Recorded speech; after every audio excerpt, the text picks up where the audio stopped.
No matter how comfortable I am, I'm only able to sleep for a short while. I expected this, considering how much I've already rested so far. I feel like it was maybe 3 or 4 hours of sleep at best. Still, I lay there with my eyes closed, Lyle still wrapped tightly around me. I hold his paw as he gently snores, trying not to wake him. It's weird, sleeping next to someone like this. It's a very intimate thing, but I'm also trying my hardest not to wake him. The fire crackles quietly as we lay there, the heat falling down on us in gentle waves. I open my eyes for a moment, but when I'm about to close them again, I spot something out of the corner of my eye. Adrius. Did it happen again? It did. Yeah, we're not free from the Adrius curse. That's so weird. I wonder if it's a bug, or if I wonder if I made a bug by saving during that specific transition when we stopped for the day last time, and maybe it's just plaguing us permanently. I definitely don't remember that happening when I read this, so I think that it's not 100% repro, for sure. Yeah. If I want to be really charitable and work on this, I could be like, dupe, maybe not that one. That one, let's load all the way back to here, and just click that fun little skip button. It'll take like a minute, and we'll see if it goes away. The Discord frame rate does not handle a... Oh yeah, because I often stream, I think like at 15 frames per second, because it mostly doesn't...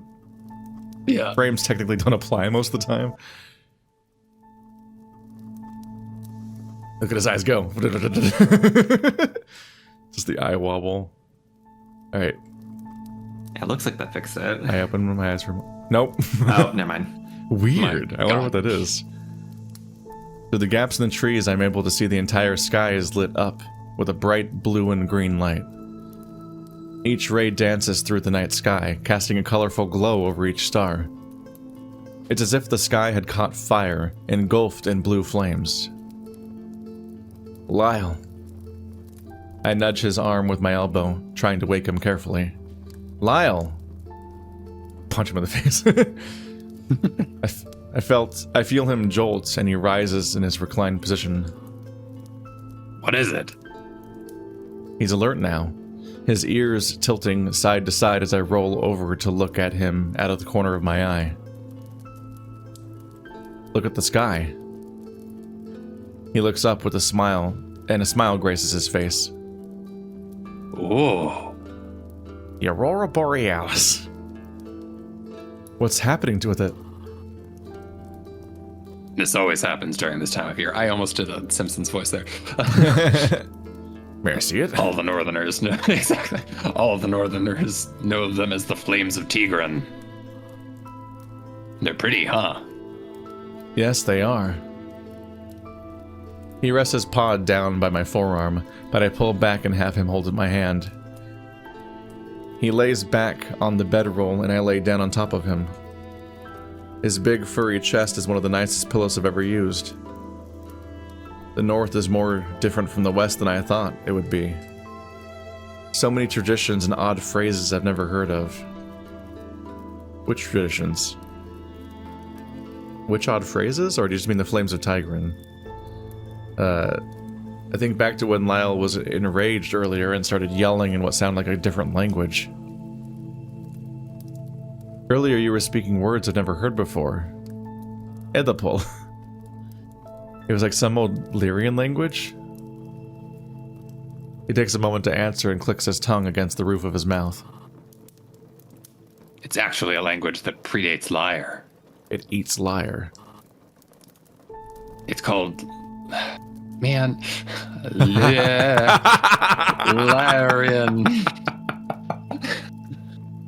Lyrian. What a cruel spelling. So many variations of it. What a cruel spelling. Don't that Lyle can speak Lyrian and Lyrian. A character named Lyle. Is this Elden Ring? With a Radagon and a Radon and so on. Liaren. Hearing him say it, I think I can recall reading about it in an old tome. The reeds are descended from an ancient people called the Lyre.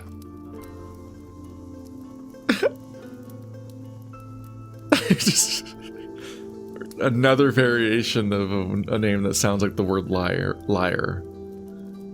Or as in lies, like a liar, like one who lies in a politics drama.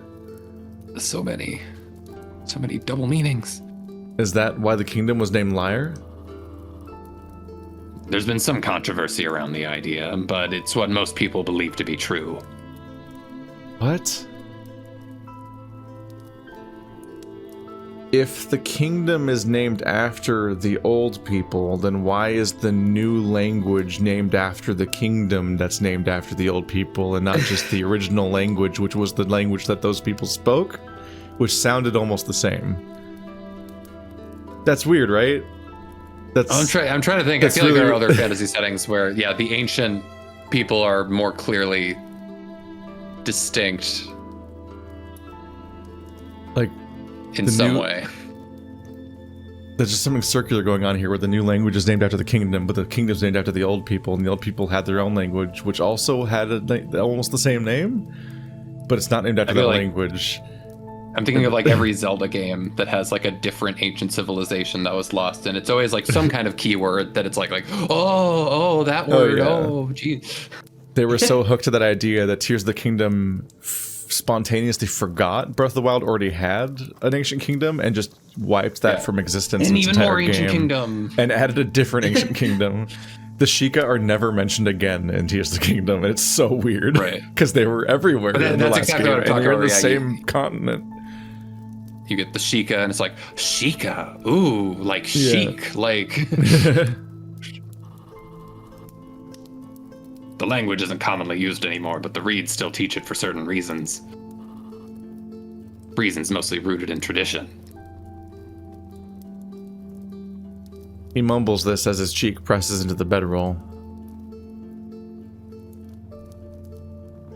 Can you say something in Lyran? Don't make me. No. Too bad. I'm not as fluent as you might think. What, you swear at it? I haven't been around anyone who speaks it in over a decade. I feel like people who reflexively swear in a language are fluent in it usually because they use it, that it's comfortable for them. I can see what they're going for. It's just like... Yeah. I only know certain words or phrases. And a lot of swear words. Please. Fine. He clears his throat, slightly lifting his head from the padded cloth. He then proceeds to give voice to several different words. They come out in a pitched accent that sound very sing-song. It's almost like he's reading poetry. It's Elvish. Oh, thank God. Oh, thank God. That was pretty. What does it mean? That was a knight's vow. Like I said, I only know some words and phrases. Could you teach me someday? He pulls me a bit closer in size. Sure, I could. One day, love. We stare up at the sky, watching as the lights dance across the stars. Violet, blue, and green. The lights shimmer and change before our eyes in ways I couldn't even imagine. It makes sense these are called the Flames of Tigran. They remind me of the flames that jump along their shoulders and back. Has anyone seen Tigran? I realize that I haven't thought about using the mind's eye at all. Even if I could, I doubt I'd want to. It's nice to not have to worry about using it to save my own skin. It's nice to just lay here in Lyle's arms. Even with the royal army breathing down our necks, being on the run like this is preferable to being trapped in that cell. It's nice to just feel safe. He's just always looming. You feel safe, do you? After a while, the lights dissolve into the rest of the night sky, and the stars are a bit more visible. I roll over onto Lyle, who grunts as I do, but happily brings me into a deep embrace. I look at our bodies, his large and covered in fur, mine a bit smaller with only skin and some hair. Thanks for the description. A relationship like ours, I don't see it as anything but beautiful. There's something about it that's so special to me. I'm sorry, I'm not over him describing himself as being skin. It's a strange thought. We're so different from each other in many ways, but it makes everything so much better. I can't understand how anyone in Lyre could see something like this and think wrongly of it. I suppose that's the problem. All they see is what's on the outside. They base everything off of their surface level knowledge. They'll never truly know what love we have for each other. This has just not been the plot of the game. It's just not about bigotry. It functionally came up in one scene, and then and I brought it up constantly because it was like a world building question, but it just has not really been what the story's been about. How it continues to grow and flourish. Like, it makes everything so much better. It's like, is that just monster fucker Richter coming out? Like, what do you mean better? I mean, true, correct, but also I'm just like, like there was the dance where it all went wrong because of this fact, and then the meeting with Lyle's ex-boyfriend. He's like, don't let them do it again. And those are the only plot points related to this topic. So it just hasn't actually been what the game's about, unfortunately. So it's a weird conclusion to go back to, because it's just not really a developed plot point. How it continues to grow and flourish. Each day it becomes stronger. I've doubted myself before, but now I know what love is. As I lay there, thinking about our differences, I realized that it might be our downfall. The two of us are currently trying to avoid anybody noticing us, that we're not exactly a duo that blend into a crowd. A large wolf man and a human traveling together is not very common in these parts. I would take human and wolf as being the same level of signifier, so why is one capital and the other one's not? Humans alone aren't common at all. Lyle? Yes, love? I was just thinking about how much the two of us stand out in a crowd. Do you have any way to help us stand out less? Maybe some clothes to help hide my identity? A funny chimp mask? I already get stared at plenty just for being a human in this kingdom. I'm afraid if I'm with you, someone's bound to recognize us. He shuffles in his rested position, and I get up, turning around and instead straddling his waist, looking down at him. Wait, what? Don't worry, I thought of that too. He points up to the lantern hanging on the clothesline. Once we put that fire out, it's going to get pretty cold. I got you some traveling clothes from Hailing Cove while I was there. He points to the rucksack sitting on one of the rocks. I didn't know your size, but I'm pretty sure they should fit you just fine. There's a scarf and a coat too, so they should keep you warm. I rub his cheek in a loving manner. You're so thoughtful. I've also made some preparations for other ways to hide your identity. I lean back a bit, raising an eyebrow. Like what? First, I was thinking I could give you a fur haircut. Oh, I was actually thinking that too. My hair's gotten a bit too long for my taste. Still, unless you plan on shaving my head, I don't see how that would hide my identity. That's the other thing. I picked up the necessary, regents, that's the word. I picked up the necessary regents to dye her hair a different color. What is a regent? A reagent? I think might be like ingredients. Okay. Yeah, substance. Reactive ingredients. Reactive agents, I think is what it's short for, actually. Got it. That makes sense. Dye my hair? Yes, it's a simple yet lengthy process, but I learned all about it from a very nice lady in town. She works with cutting and dyeing fur, and she told me how to do it and what to get. You'll have to thank her if we ever see her again. And if it turns out like she said it would. Lyle wants to dye my hair? Lyle wants to fry my roots? It's a bit strange, but I'm not too turned off by the idea. As long as it's not permanent. Sure, we can try that. Are you sure you know how to do it? He puts his paws behind his head, resting into the softer part of the bedroll. It shouldn't be any harder than maintaining all this. He says this while nodding down to the fur around his neck. After a while, I just started cutting it myself. I've always wanted to style hair for someone. I've heard about all the crazy things humans do with their hair. It's a lot easier to work with than fur. Imagine having a boyfriend that just has like 3 pounds of beard. It's basically what this mane is. When do you want to do it? He closes his eyes, letting out a deep sigh and reclining into the bedroll. Give me a few more minutes to rest and I'll get up and get everything ready. I'm too comfortable right now. And you sitting on my dick isn't helping. Ha. I put a bit more weight down onto his crotch. Rest a bit longer then. Haha, because it's gonna get longer, get it? I lean down and rest my head against his cheek again, and he places his paw on my head. Just know I think your hair is pretty just the way it is. Thank you. I love you, Lyle. He squeezes me tight and kisses the top of my head. You have no idea how happy it makes me when you say that. I love you too, Richter.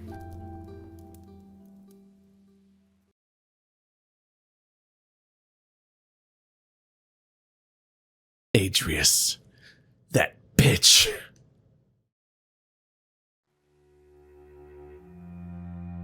You're getting flashes of Adrius in the scene that has actual Adrius in it. Sitting on the sofa in the room, Adrius rests his elbows on his knees, staring at the floor with a tired face. He holds a glass of water in his hands, a small amount left at the bottom. He closes his eyes, trying to subdue the headache pounding away at his skull. Home's End. Surely Liz understands why he wants to take action. Still, Driz is once again making things difficult.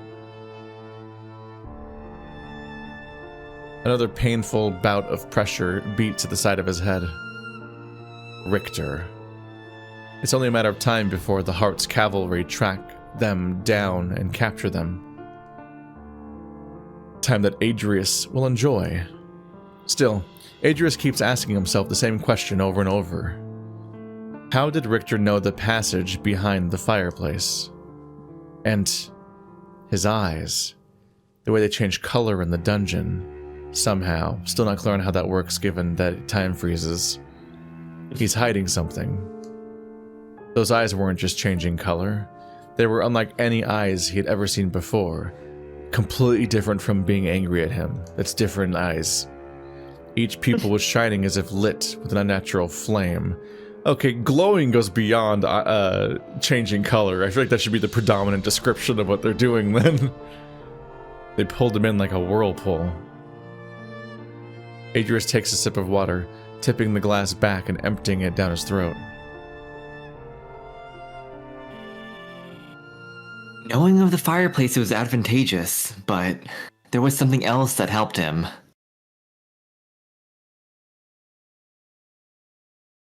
He sets the glass to the side, the cup rolling on the cushion of the couch. Ooh, now we're white. Yeah. It's painful how guiltless you are. Oh, this is the other personality. Is this second Adrius? He actually talks with a different colored sprite? Ooh, I like the song. I think this is another reason why I was really confused about, like, it's gotta be a demon, right? Surely. Yeah. Why was knowing about the fireplace advantageous to us? I think it's just that it was it our makes not a ally. locker room mystery. Like, the whole going idea here was that the only person that they saw enter, like, we can assume that the king was followed by the guards, you know, he goes up into the door, the guards are parked there, and the only person that they see go in is Richter. And so, like, that's the whole, like, it obviously can't be anybody but Richter then, but if it's like there's an open passage, then suddenly the investigation actually opens up more. I guess just nothing feels truly advantageous to Richter because he literally never had a chance because it didn't matter what he said. They were just going to execute him regardless. No, that's amazing. Like, Adrius is calling the shots here, so... Yeah. How oblivious you choose to be. And still, I wonder what has you so afraid. Adrius stands from his seat, walking towards the window in a huff. Leave me alone. I'm sick of you. Not until you stop lying to yourself. I said, leave me alone. Shadow Adrius has 2 horns. Because he hasn't been physically hurt. Yeah. He shouts this into a mirror across the room, resting his arm on the pane of the window and looking down at the ramparts below. Osborne! You're nervous. No, I'm... Don't lie to me. You can't. Why are you nervous? Adrius steps away from the window, giving his reflection one last look before turning to the mirror. There, standing on the other side, he sees him. Deep down, you've always been nervous. You've also been holding back. I'm not holding back. Yes, you are. You're doing no favors for Home's End by dancing around your decisions. Adrius turns away from the mirror, resting his hands on the back of the sofa. I'm done listening to you. I know what I'm doing. Oh, really? The way I see it, you need a good refresher. Something to jog your memory. Adrius hears him approach from behind, the hooves thumping against the floor at a slow pace. Avenging our mother is merely the prize of this crusade. We're going to restore this kingdom to its former glory. Furthermore, I need you by my side when we do. I'm the one who got us through everything so far. So, I can't have you messing things up as we take the steps towards our destiny. As if he's been through hardships that would be difficult to execute on beyond just murder, I guess.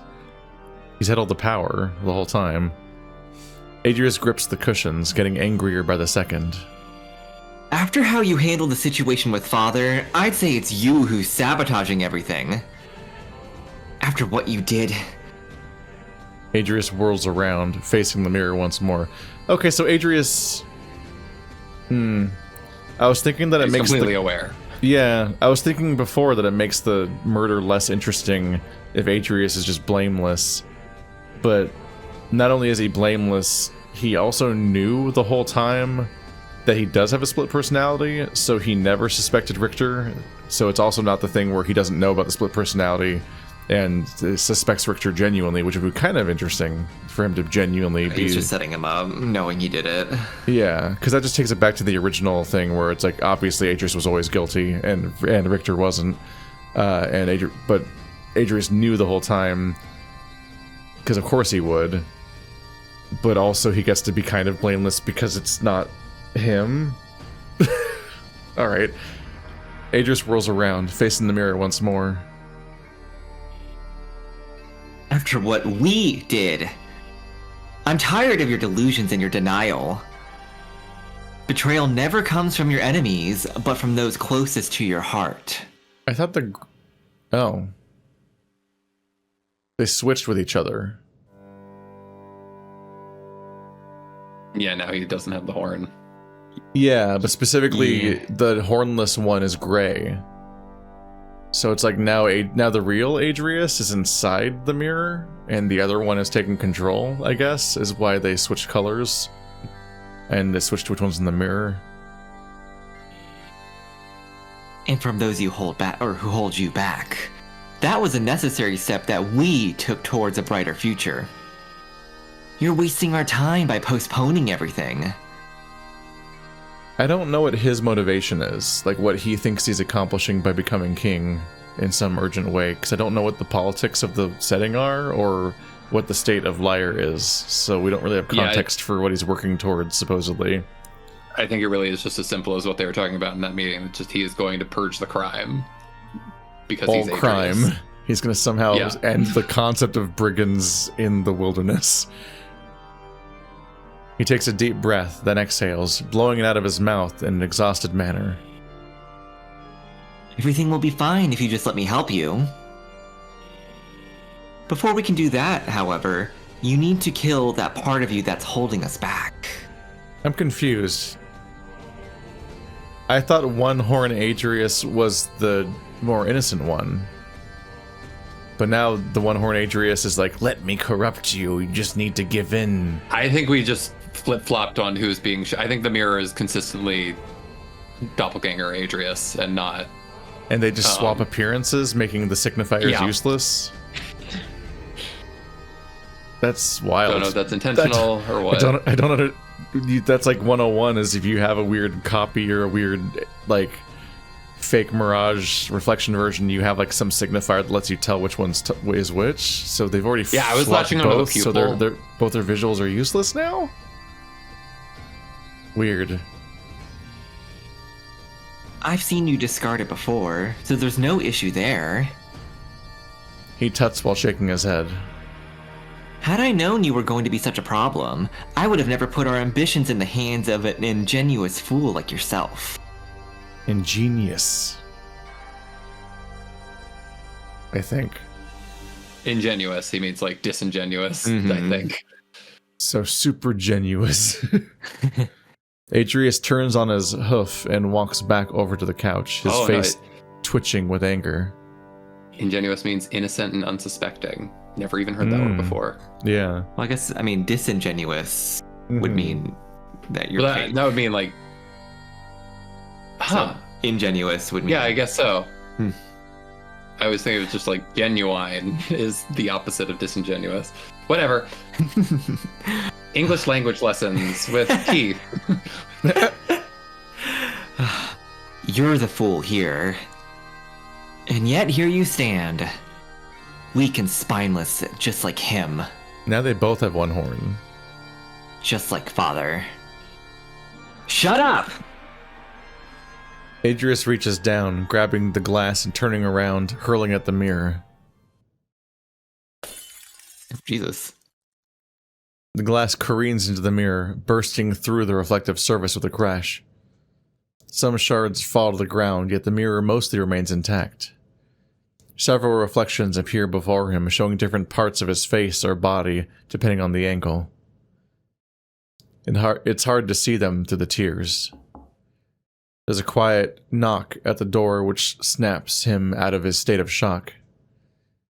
Quickly drying his tears, Adrius leans in the direction of the door, his eyes still trained on the shards of mirror laying on the ground. Who is it? I forgot who Gerhard was. I don't remember who Gerhard is. The Badger, I believe that was also Jericho. Oh. Gerhard, your majesty. It's unlocked. Let yourself in. I would, but my hands are full. If your grace would be so kind as to let me in, I would greatly appreciate it. Adrius walks to the door and pulls it open with some trepidation. Gerhard stands at the entrance, carrying a large crate. Thank you, your majesty. Adrius steps to the side as Gerhard walks in. Where would you like for me to put this? What's in there? Adrius looks over the box, realizing it's not only big but heavy. Clothes from your room. I can have them placed in your wardrobe for you, yet your late father's clothes should still be adequate, though some may be a bit large. A bit? I could help you look through them if you'd like. Gerhard sets the crate down by the wardrobe with a loud thud, rubbing his back. That's all right, Gerhard. I'll go through them myself in a moment. Very well. Will that be all? Yes, thank you. Adrius notices Gerhard looking at the shards of mirror on the floor. I tripped. Gerhard doesn't acknowledge it and walks towards the door, passing Adrius. Shall I have someone come to clean up the mess? Yes, that would be fine, thank you. Gerhard makes his way to the door and slides his hand along the side, beginning to close it. Gerhard. He stops closing the door and leans back in. Yes, Your Majesty? Adrius taps his hoof while looking at the ground, mustering the words. Thank you for everything you've done. I won't forget it. No need to thank me, Your Majesty. I'm forever in your service. Once Gerhard closes the door, Adrius shakes his head and makes his way over to the crate. He opens the lid and places a dozen stacks of neatly folded clothes, and finds a dozen stacks of neat blah blah blah. He recognizes most of them as being outfits he would wear on occasion. Yeah, your clothes. There's even a pair of black robes lined with golden embroidery. His father had pushed him to wear that outfit many times for special occasions. Most of the others are dyed in his family colors, but there are a few that diverge from this trend. He takes a few stacks out of the crate and places them inside the doors of the wardrobe. Before he can reach for another set, he sees an ensemble laying at the bottom of the wardrobe. It looks like they might have been his father's clothes, because they're in the wardrobe full of your father's clothes. What's odd is that they're not big enough to be something Raynar would have worn recently. Not too old-fashioned either.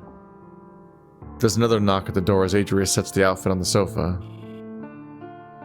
Come in and be quick about it. Your Majesty, it's Leaf. Working overtime this episode, Jericho. Yeah.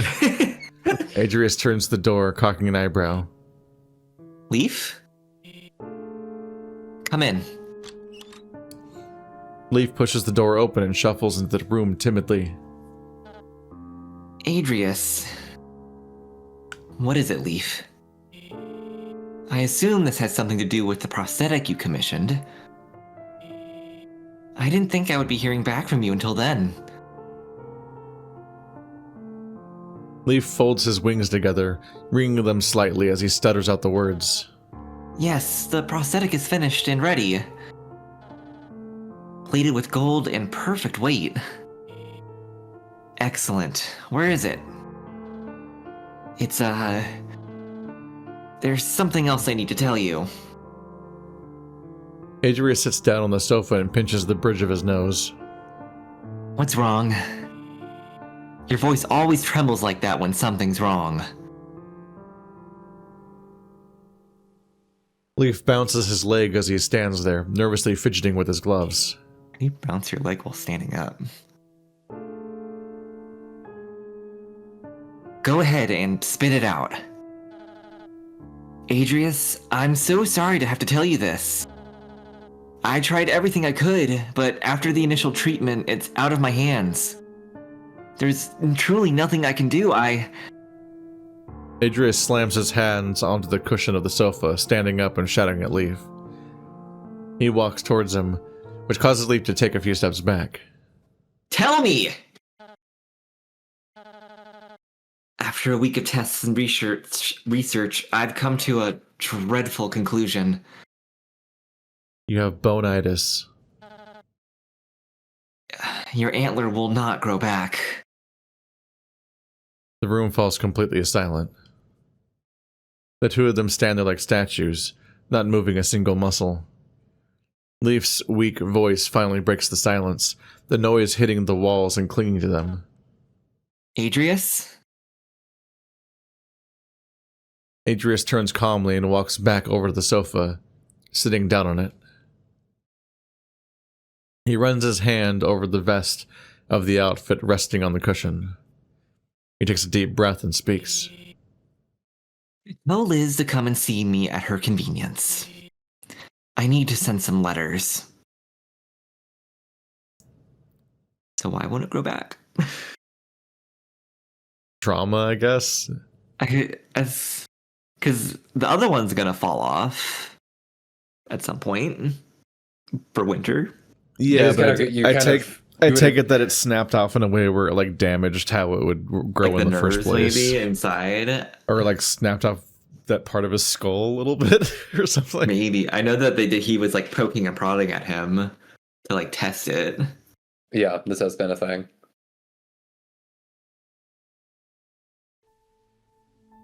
It me. You all dressed?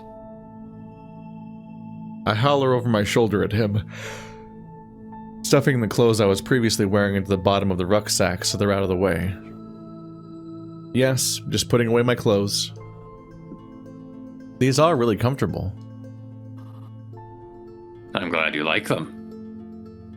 The camp is starting to feel a little less cozy as the fire pit is now just a pile of charred logs and smoke. If it wasn't for the warm clothes, I'd probably be freezing. Most of the little things are packed away, so we just need to put everything back on Finlay. You'll have to sit in front of me again since he's going to carry everything on his saddlebags and back. I'll also need you to carry one of the bags in your lap. Sure. And bend down and start picking up a few things lying around camp. There's one of those things where it's just like, it's emblematic of other elements, but I'm just like, it feels like Finlay could have been established sooner than after they left. Given that, like, he's like, he likes this horse so much that it's like a recognizable coat pattern, and he has a name, and it's his personal favoritist horse, and it's like, man, y'all didn't go outside in your relationship, really. Yeah. Actually, wait. Before we do any of that, I want to show you something. Oh, just like that. That is tickling a point in the back of my throat, and I need water. That's the struggle. I set what I'd picked up so far back on the ground and brush off my hands.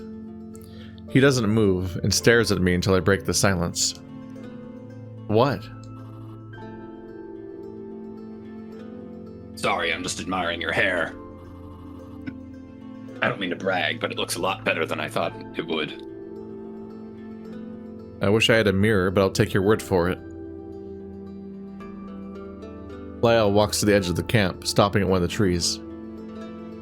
Come on, you're gonna like this. He continues walking, and I leap over one of the rocks, landing in the grass and running forward to catch up to him. The shoes Lyle got for me feel very nice. The inside feels like a cloud wrapped around my foot, and they're close to my size. It must have been hard for him to find a cobbler in a city like Hailing Cove. Catching up to him, I follow behind at a steady pace as he pushes his way through the trees. There's a glade up ahead, and we should be able to see the sun rising over the eastern mountains. As I walk by his side, my feet crunching against the frigid grass and branches, I can't help but feel a bit nervous. Soon we're going to begin our journey across most of Lyre. I'm scared, uncertain. I feel a slight sense of danger. I know I can do this, though. We can do this. No, not you. We make our way out into the glade, the trees dusting with a light amount of snow. The morning fog parts, and we stand before a large field which spans all the way up to the horizon. I can see the light of the sun being cast into the sky behind the peaks of the mountains. Views like this often remind me. Even once the sun sets, you can always count on it to rise again the next morning. I walk forward, the grass moving in waves along the ground. The tree line behind us rustles, and a cold breeze blows through my hair, sending a chill over my face. The scenery is freeing. It's beautiful. Yeah. You seem nervous. I chuckle at his question, not exactly sure how to answer it. Nervous. Something like that. The last time I felt this way was when I became a kestrel. Lyle takes a step forward and speaks with a cautious tone to his voice. What's a kestrel?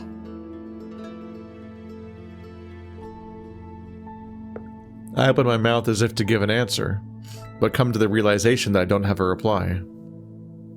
As I stand at the edge of the tree line, mouth agape, those feelings from earlier seem to drift away on the winds, and they're instead replaced with determination, optimism, and hope. Above all, I don't feel lost. I don't feel chained down. I don't know. Why did I say that? There's the candle again. Before my mind can linger on what I had said and why I had said it, an odd feeling overcomes me. Then, Lyle tackles me with a hug from behind, leaning down and kissing me at the top of my head. I lean into his touch, and he gives me a tight squeeze before stepping back and walking to my side. Pretty. We're fully witchered. Are you alright? I think I am? This is all in real time, I can't control it. I'm not sure what comes next. After finding this temple, capitalized, and completing my training, what even comes after that? I guess that's the beauty of it all. Whatever happens, as long as it's with you, Lyle looks like he's currently kissing. it'll be worth it.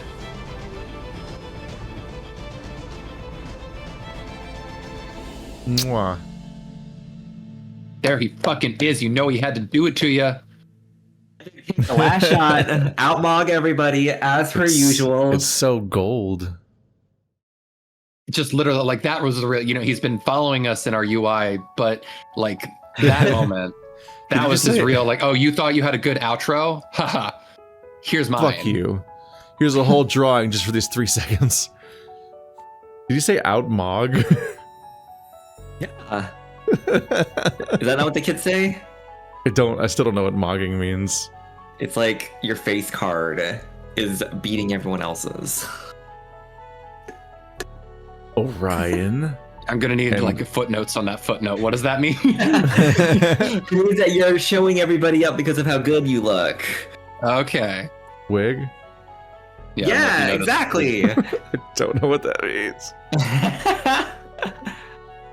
He's got his prosthetic horn in that scene, and it's like jewel encrusted and shit. It's like the snazziest, pimped out horn. And the fact that it's asymmetrical is so fucking good. It's such a good design thing for a deer OC. If you get baby. asymmetrical horns, you look more like a buzzsaw.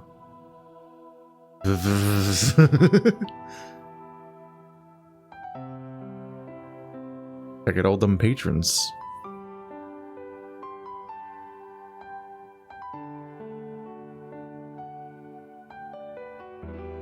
Wait, were his eyes yellow in these CGs? I don't remember. I actually recognize some of these people from my own audience. You're tightly ingrained in that sphere. I'm looking up the CG of him sword fighting. They were. They were yellow. Okay, never mind. I take that back. It's funny because it's like they're very clearly yellow when you realize that that's a thing that can happen. But I think in the moment, I'm literally just not even processing that is a change. Yeah. It's like we did notice because when he goes forward for the sword, he's got the anime like light flash off his pupil. But Maybe that's why, because I thought that was literally just for dramatic effect and not like. yeah, I think that I think is that actually following happened. up on that scene to tell you that when he fought Bjorn, that was the first time that got triggered. There he is. Yo, asymmetrical. I will miss voicing him. He was a lot of fun to voice.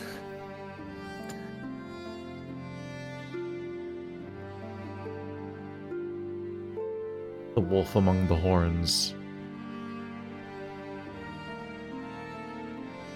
Like in the Beastars theme. Oh. Ooh.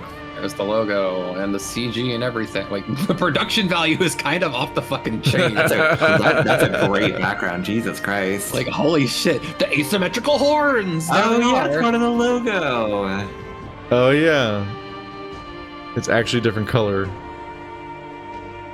That's commitment. I'm excited to see what happens.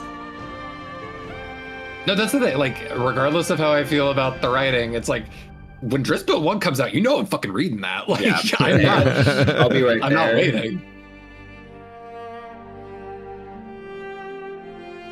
His backgrounds take work. I don't know how to draw backgrounds. No, it's a very, like, concept arty thing as well. There's, when I was in, I'm going to talk a lot in this little, like, post-credits thing about being an art student, but, like, there's like a trope people call the stick salesman, where it's in concept art where you get these shots of the, like, person for scale, and it's always like a dude with a walking stick in the foreground and then the big sweeping, like, fantasy environment in the background. And that was what that was there. It's the Richter and Lyle coming to sell their sticks to Drizzt, to the good people of Drizzt. All right, that was Lyre. We did it. A bit of an odd one. I will say that despite my grievances, I still thoroughly enjoyed my time.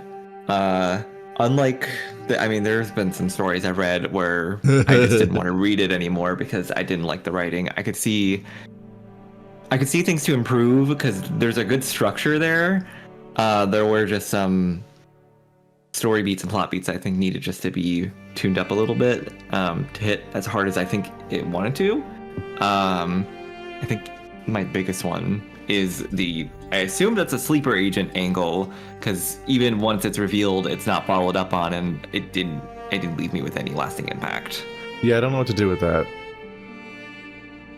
Some of the toughest things is that Raynar is pretty underdeveloped by the time he dies, considering how much of an ongoing thing it's going to be. So, like, we don't know if he's a bad king, or if there's a reason to replace him, or you never confront him over the weird queer-coded racism thing that's going on with interspecies relationships, so you don't get to have that conversation.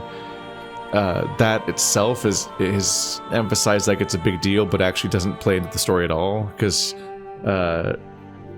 Richter's immediately arrested, then never interacts with society ever again for the rest of the story, which is the majority of the story.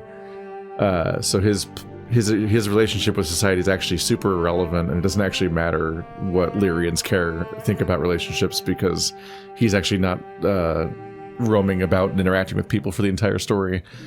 And yeah, the sleeper agent thing, I don't know what to do with that for a number of reasons, but one of them is definitely the part where, like, he's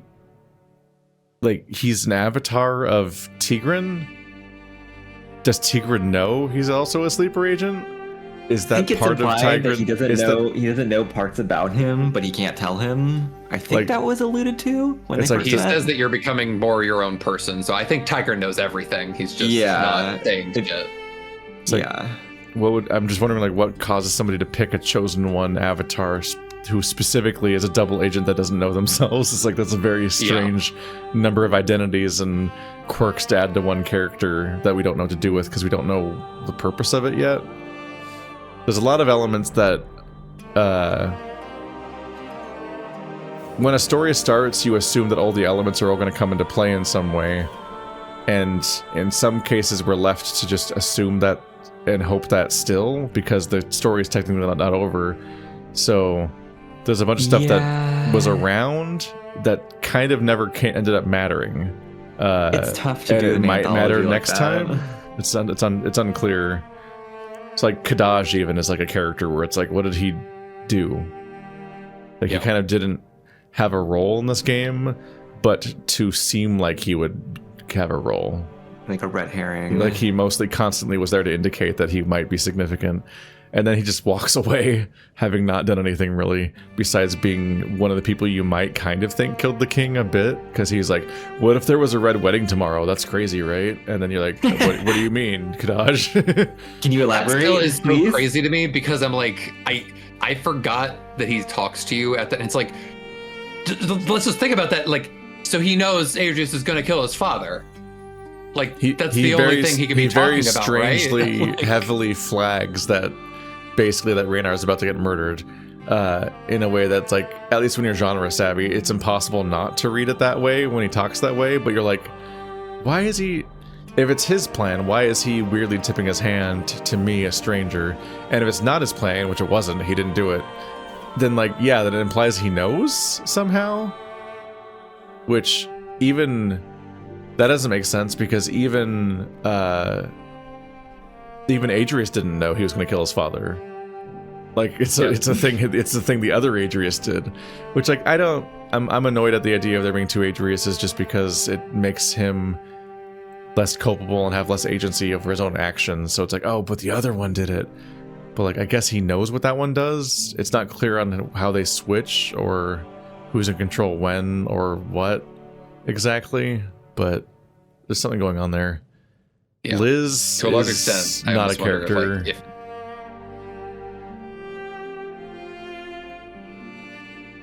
That's it for Liz. That's she was there. Yeah, she was Liz present for there. scenes, and then she wasn't. She had her moment at the end that I enjoyed, but for the most part, I was just like, what do you like? Oh no, I remember seeing Admac posted like a piece of it's not fan art, but art of Liz just like in isolation to I think like Twitter or something. That's like Liz with a battle axe and she's all like armor clad. It's like a profile shot. She looks sick as hell. It's very like coded like that last couple of CGs of those characters. Yeah. But it's still I'm just kind of like, where was this Elizabeth? Like who? What? She's a fighter? Okay. Like I get that she's the war minister, but it is just. It seems like in every conceivable way, like this story is doing everything it can to kind of like rein in anything that anyone can do and stop anyone from being able to do anything because it kind of feels like all we really want is to get on our way to Driz. It's a story where almost nobody has agency, so they kind of wait around. The protagonist is in prison for the majority of the text, I think. I'm trying to think, did the power that he gets from Tigerin ever actually help him? No, and they acknowledge that like wasn't going to put. I mean, we have the burst of power when he needs to escape, but yeah, the mind's eye is just like he never has a revelation that actually lets him escape, because he does just get fully. He just goes through the entire like rigged trial process, regardless, and is executed. But then Lyle just saves him. Which like was kind of always going to happen, so it kind of puts you in a weird space where for the majority of the story no one's really making decisions that are going to amount to anything, because the moment that he's arrested you're like, well, Lyle would save him if he could, and then thankfully Adrius decides to execute him in a Bond villain way that opens up perfectly for Lyle to save him, so Lyle saves him. And that summarizes the second half of the story mostly in a few sentences, and I haven't lost that much by not saying everything else, because everything else was just kind of like a combination of like one-off world building comments and stuff that might matter next game but doesn't matter in terms of like what the events of this game are. So it's like it is a strange overall like story structure on that from that perspective. I would have liked to have just know way more about the politics of it and like what the philosophical differences are between Raynar and Adrius, and what kind of kingdoms they lead, and why that would change for a brighter future beyond. And if it is just vaguely the idea of just getting rid of criminals because he's mad his mom died. Yeah, is that I think it? It's a very narrow, like, we have the power, we can do whatever we want. You're a lazy king for not doing it when he's just not trying to start a war. Yeah. Like, I think Adrius is like, what, 18, 19? He's a little petulant Kylo Ren character. Yeah. Which is like, that's decent characterization. He thinks that he can do whatever he wants, and now that he has the power, he's like, gotta deal with it now. Mm-hmm. Yeah, it'll be interesting to see where it goes from there. I think a lot of my frustrations do come like there just needed to be more like proofreading, like sort of the series, the sequence of information that's being presented, and like just even if you don't do something with some of those like flashbacks that we get with the mind's eye, it's like you gotta talk about it. And it's just this writing has like an just incredible way of kind of just dropping what they were just talking about at the drop of a hat and not acknowledging the really crucial thing that we were just building up to, you know, getting interrogated, or getting fed the drug thing and then like never following up on that. Like he doesn't come in and actually interrogate him. We, you know, see all of Adrius's history, and Richter acknowledges that yes, he saw that, but he doesn't have anything to say about that. And it's just kind of like, it can't just be for me, fourth wall breaking reader, to understand. It's like these characters need to actually be responding to that in some kind of meaningful way. Yeah, the visions aren't leading to characters making new decisions, or they're not sharing the information with other people, and they mostly can't because he doesn't go outside.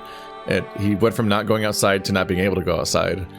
And so just kind of continuously, it's just like, it grinds the pacing to a halt, and I'm sure that they've heard that by now from viewers, because I imagine readers in general are not going to be quiet about like, so the plot's all in a cell now. But like, it really does just like, kind of wait around for the trial to happen. That's inevitable. And there's like a training arc, but it's like a bunch of arbitrary visions and world building that isn't really like telling the story necessarily. I have to come back to, I'm remembering like on a similar mindset, like Lyle's segments being where he's trying to figure out the murder. Like the dagger, I guess we're just assuming like Adrius got a dagger from Driz, maybe as a way of implicating I'm like, just a lot of time was spent on that dagger, and then I don't know that really had any kind of meaningful payoff. Like, even when I was, oh, it's one of those bandits. I think originally he was going to be one of those bandits from that land, so that he would have a reason to go after them. But then they found a witness, and maybe he had to like change it on a dime. Because that's just the thing. It's like a lot of that dagger being from Driz only has meaning until we know that it's Adrius, and then it's like, okay, well, it has nothing to do with Driz. Like, that's mostly left for implication, but I think that one might be a bit more clever, which is that I think that Adrius's plan was originally to implicate the bandits as having come back and killed his dad the same way they killed his mom, and that was gonna like be an excuse to go, you know, war in Iraq on all the bandits as a concept, right. Basically. Like this gives me this gives me a blank check to just fucking wage war now because they did this somehow. But then Richter got blamed for it, I guess, because I think independently of that, Raynar had summoned Richter, and Adrius didn't know that, I think. And so Richter ended up getting blamed, and I think that maybe Adrius didn't actually plan that originally. Got it. I think that's the purpose of the dagger, is to signify to the audience what Adrius's plan was. Yeah, from the character's perspective, it's just a dead end that never goes anywhere, because Lyle investigates that and then doesn't really get answers, and then everyone kind of moves on because they don't know what to do with that information. But it kind of tells us what's going on, I think. I think that's what it's going for. Okay. Because, yeah, that was sort of my frustration, was the, like, you know, we're going to the trial, and it's like, are you going to talk about the dagger that you found? Like, are we still not going to talk about Kadaj clearly indicating that, you know, something is going to happen? Like... just thinking about Richter and Lyle like banging their heads. I also think that by the end of the story, I think that Richter has had like 2 conversations total with Kadaj and Liz. Like that's the level of presence they have compared to the main character, just because it's so restrictive on who is where and who does anything.